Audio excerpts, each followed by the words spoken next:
ভাবে সেজেছে। পথে ঘাটে শুধু পোস্টার আর পোস্টার, চারদিকে মাইকের আওয়াজ, মানুষের মুখে শুধু একটাই আলোচনা, আর তা হচ্ছে নির্বাচন। আসন্ন নির্বাচনে সারা দেশে দল মত নির্বিশেষে অসংখ্য প্রার্থী মাঠে নেমেছে। রসুলপুর তার ব্যতিক্রম নয়। এই রসুলপুর থেকেই উঠে এসেছে সম্পূর্ণ একটি আলাদা গল্প। গল্পের নায়ক যিনি, নাম তার রিয়াদ। তরুণ প্রতিবাদী সাহসী এক যুবক সে। দেশে নির্বাচন ঘনিয়ে এসেছে। এলাকায় এলাকায় প্রার্থী দাঁড়িয়েছে, কেউ ভালো, কেউ আবার মন্দ, কেউ টাকার বৃষ্টি ঝরাচ্ছে, কেউ দামি গাড়িতে ঘুরে প্রচারণা করছে। আর ঠিক সেই ভিড়ের মাঝেই একেবারে আলাদা এক চরিত্র হয়ে উঠেছে রিয়াদ। রিয়াদ রাস্তায় পোস্টার বিলি করছে। একজন বৃদ্ধ দাদি কাঁপা কাঁপা হাতে 100 টাকা এগিয়ে দেয় তার দিকে। রিয়াদ দাদু ভাই, এই নাও, এই 100 টাকা দিয়ে তুমি তোমার প্রচারণার খরচ চালাও।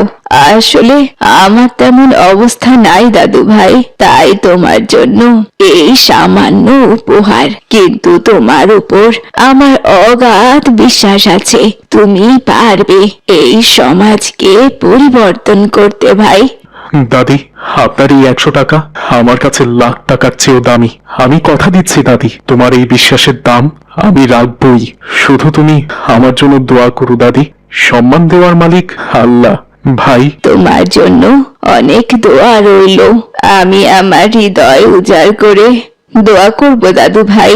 আল্লাহ তোমার মনের আশা নিশ্চয়ই পূরণ করবে। এরপর এক রিকশা চালক তার রিকশা থামিয়ে ঘাম লেগে থাকা টাকা বের করে রিয়াদের দিকে বাড়িয়ে দেয়। এই নেন রিয়াদ ভাই, আর সারাদিনে আমার রিক্সা চালানোর রোজগার। আমনে জিতলে আমাগো মতো মানুষেরও কথা কেউ শুনবো, এই বিশ্বাসটুকু আমার আছে। আজ তুমি শুধু আমাকে তোমার গায়ের ঘাম ঝরানো টাকা দিচ্ছ না, তুমি আমাকে এক বিশাল দায়িত্ব দিলে ভাই। তোমার এই দায়িত্ব আমি কখনোই ভুলবো না ভাই।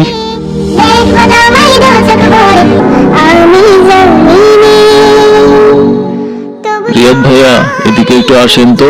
এই নেন, এখানে কিছু টাকা আছে। আপনি ক্ষমতায় গেলে এই চাওয়াল আরো সম্মান থাকবে, এটুকু আমি জানি ভাই। এই টাকাটা আপনার প্রচারণার কাজে লাগাইন ভাই। ভাই, ক্ষমতা মানুষকে কখনো বড় করে না, মানুষই ক্ষমতাকে বড় করে দেখে।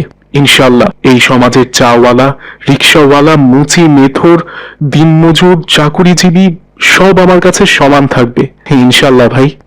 আরে বাবা রিয়াদ, যে তোমার মতো মানুষ হয় না বাবা। তুমি বুক চিতিয়ে কথা বলতে পারো।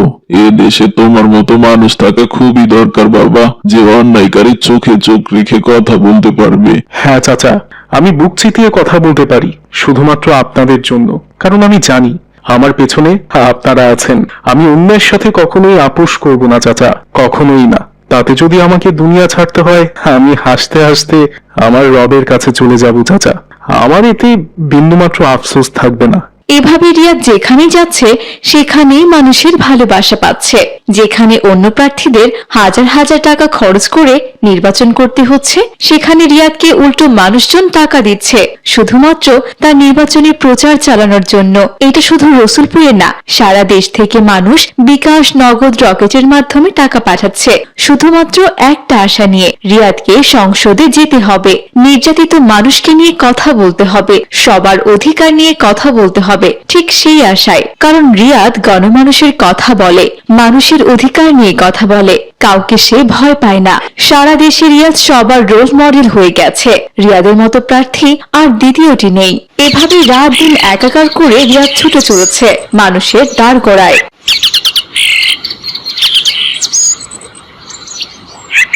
ফজরের নামাজ শেষ করে মসজিদের সামনে দাঁড়ানো রিয়াদ।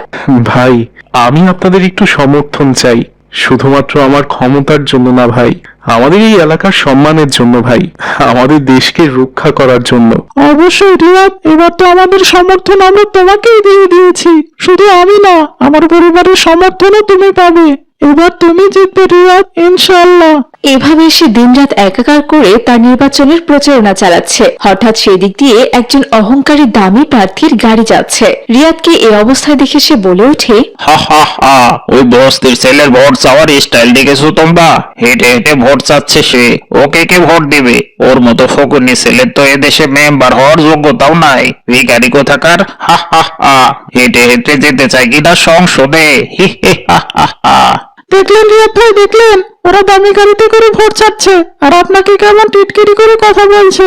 আরে ধর ভাই, যে যাই বলুক না কেন, আমাদের রিয়াদ ভাই হেঁটে হেঁটে এবার সংসদে চলে যাবে ইনশাল্লাহ। ভাই আমি হাঁটি কারণ আমি আপনাদের কাছেই থাকতে চাই। আপনারা যেভাবে চলাফেরা করবেন আমি সেভাবেই চলাফেরা করতে চাই, শুধু এখন না, যদি আল্লাহ তাআলা আমাকে সম্মান দেন তখনও আমার এই একই অবস্থা দেখবেন ভাই, কোনো পরিবর্তন হবে না ইনশাআল্লাহ। যে যাই বলুক না কেন আমি থামবো না যদি আপনারা আমার পাশে থাকেন। আসন্ন নির্বাচনকে সামনে রেখে রসুলপুর আসন থেকে প্রার্থী হিসেবে আলোচনার শীর্ষে আছে রিয়াদ নামের এক সাহসী প্রতিবাদী ছেলে। সারা দেশে এখন একটাই নাম, রিয়াদ, যাকে নিয়ে সর্বত্র উঠেছে হৈ হৈ রব। মানুষ বলছে রিয়াদের মতো মানুষ আর একটাও নেই। এমন চলতে থাকলে গণতন্ত্র আবার হয়ে উঠবে গণমানুষের। যেখানে অন্যান্য প্রার্থীরা নির্বাচনকে কেন্দ্র করে কারি কারি টাকা ছড়াচ্ছেন, সেখানে রিয়াদ হয়ে উঠছেন জনগণের আস্থা ও ভালোবাসার প্রতীক। দেখেছো ওমর ভাইয়া, রিয়াদ ভাইয়া কত ভালো মানুষ, সারা দেশে তার কত প্রশংসা চলছে। হ্যাঁ সত্যি, আজকাল এমন মানুষ দেখাই যায় না বোন ফাতেমা। সবচেয়ে বিস্ময়কর বিষয় হলো রিয়াদের নির্বাচনী প্রচারণায় মানুষ নিজেরাই এগিয়ে এসে টাকা দিচ্ছেন। কেউ বলছেন এই টাকা আপনাকে দিচ্ছি না রিয়াদ ভাই, এটা আমাদের আমানত রাখছি, সময় মতো এর সুফল আমরা পাবো। ওমর ভাইয়া, ভাবা যায় যেখানে অন্য প্রার্থীরা লাখ লাখ টাকা খরচ করছে ভোট কেনার জন্য, সেখানে রিয়াদ ভাইকে উল্টো মানুষ টাকা দিচ্ছে। জানো ফাতেমা, রিয়াদ ভাইকে দেখলে আমার কি মনে হয়? কি মনে হয় তিনি যেন এই যুগে আমাদের প্রিয় নবী হযরত মুহাম্মদ সাল্লাল্লাহু আলাইহি ওয়াসাল্লামের প্রিয় জামাতা হযরত ওসমান রাদিয়াল্লাহু তাআলা আনহু এর মতো কিছুটা হয়েছে। নীরব, ভদ্র, দানশীল আর মানুষের ভালোবাসায় ভরা একজন মানুষ। ঠিকই বলেছ ওমর ভাইয়া। কে বলেছে এখন মানুষ মানুষকে ভালোবাসে না? যদি কোনো মানুষ নিঃস্বার্থ হয়, যদি সে মানুষের জন্য নিজেকে উজাড় করে দেয়, তাহলে মানুষ এখনো মানুষকে ভালোবাসে। রিয়াদ ভাই তার সবচেয়ে বড় প্রমাণ। ঠিক তখনই ঘরে প্রবেশ করে ফাতেমা ওমরের বাবা আব্দুর রহমান। সে তার সন্তানদের উদ্দেশ্যে বলে, কি ব্যাপার আমার সোনামণিরা, কি নিয়ে এত গভীর আলাপ করছো তোমরা? আব্বু, আসসালামু আলাইকুম। ওয়ালাইকুম আসসালাম। তা বলো তো আমার সোনারা, কি নিয়ে আলাপ করছিলে তোমরা? আব্বু, টিভিতে যাকে দেখছো উনি হচ্ছেন রিয়াদ ভাই। আমরা দু ভাই বোন ওনাকে নিয়েই কথা বলছিলাম। তুমি তো ওনাকে চেনো, তাই না? চিনি না মানে? রিয়াদকে চেনে না এমন লোক কি এই দেশে আছে? সে তো পুরো দেশে আলোড়ন তুলে দিয়েছে মা। নির্বাচনে এবার আমাদের আসন থেকে প্রার্থী হচ্ছে সে। শুধু আমাদের উপজেলা না মা, ওকে ভালোবাসে সারা দেশের মানুষ। রিয়াদের মতো মানুষ সবসময় জন্মায় না মা, কালে ভদ্র দু একজন দেখা যায়। হ্যাঁ আব্বু, আমরাও রিয়াদ ভাইকে নিয়ে কথা বলছিলাম। উনি যেখানেই যান মানুষের ভালোবাসা যেন আরো বেড়ে যায়। মানুষ কেন যে তাকে এত ভালোবাসে বুঝি না। সত্যি রিয়াদ ভাই সমাজে একটি দৃষ্টান্ত তৈরি করেছে। সত্যি বাবা, ওমর ভাইয়া ঠিক বলেছে। সারা দেশে এখন শুধু ওনাকে নিয়ে চর্চা হচ্ছে। কিন্তু ফাতেমা, ওমর, জানো তোমরা, আমার খুব ভয়ও লাগে ছেলেটাকে নিয়ে। আবার ভয় কেন আব্বু? কত খারাপ লোক যে ওর দিকে শকুনের চোখে তাকিয়ে আছে, এই ভয়টাই হয়। আমি তো সারাক্ষণ দোয়া করি আল্লাহ যেন ওকে হেফাজত করেন। ওর মতো মানুষের সমাজের খুব দরকার। সৎ মানুষের পথ চলা কখনো সহজ হয় না রে বাবা। দোয়া করি আল্লাহ যেন ছেলেটাকে অনেক দিন বাঁচিয়ে রাখে, সুস্থ রাখে, নিরাপদে রাখে। হ্যাঁ বাবা, আমরাও দোয়া করি রিয়াদ ভাই আমাদের মাঝেই থাকুক, মানুষের জন্য কাজ করে যাক সে। আল্লাহ তাআলা তাকে হেফাজত করুক, আমিন। এভাবে রিয়াদ ছোট বড় সব মানুষের মন জয় করেছে, সবার ভালোবাসায় সিক্ত হচ্ছে। আর দিনের পর দিন রিয়াদ নির্বাচনী প্রচারণা চালিয়ে যাচ্ছে। তিনি কোনো স্লোগান দিয়ে নয়, মানুষের ভালোবাসা আর আস্থায় এক এক করে সবার হৃদয় জয় করে নিচ্ছিলেন। তিনি এতটা জনপ্রিয় হয়ে উঠেছিলেন যে এতে শুধু তার সমর্থন শুধু কি বাড়ছিল না, সারা দেশে জন্ম নিয়েছিল তার অসংখ্য শত্রুও। একটা দামি কাজ পেয়েছি বন্ধু। কি কাজ বন্ধু? পুরো কোটি টাকার কাজ। কাজটা তাড়াতাড়ি শেষ করতে হবে, শুধু একটা ঠিকঠাক প্ল্যান লাগবে বন্ধু। ও আমি এখন বুঝেছি কোন কাজ। হা হা হা, প্ল্যান আমার মাথায় আছে বন্ধু। বলছি ও তো মুক্ত মনের মানুষ, আগে আমরা কদিন ওর প্রচারণায় অংশগ্রহণ করে ওর সাথে বন্ধুত্ব করব, ওর বিশ্বাস জিতবো। মানে? মানে আমরা ওর প্রচারণায় ঢুকবো, ও কি করে কোথায় যায় সব ফলো করব, তারপর সময় বুঝে কাজ শেষ করে আমরা চলে আসবো। হা হা হা হা হা।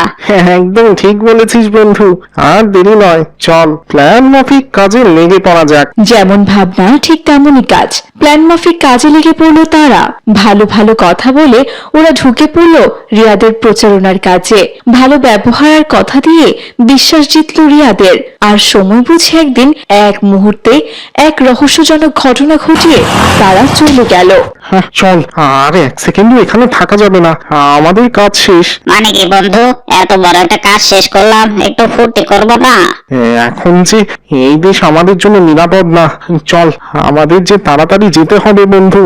মুহূর্তে রিয়াদ লুটিয়ে পড়লো মাটিতে। তাকে দ্রুত হাসপাতালে নেওয়া হলো। 2 দিন 2 রাত ডাক্তাররা চেষ্টা চালিয়ে গেলেন তাকে ফেরানোর জন্য।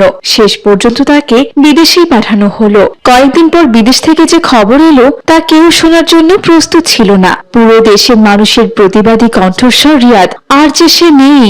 আজ আমরা হারিয়ে ফেললাম একজন সৎ মানুষকে, একজন নির্ভীক কণ্ঠকে। সে হচ্ছে রিয়াদ, যাকে মানুষ আপন করে নিয়েছিল, ভালোবেসে কাছে টেনে নিয়েছিল, কিন্তু নরপশুরা তাকে থাকতে দিল না। তাকে জোর করে এই দুনিয়া ছেড়ে, তাকে জোর করে এই দুনিয়া থেকে তাড়িয়ে দিল তারা।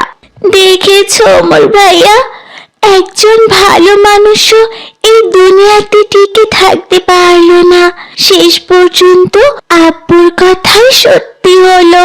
একজন সৎ মানুষের জন্য পৃথিবীতে থাকা খুবই কষ্টের কাজ।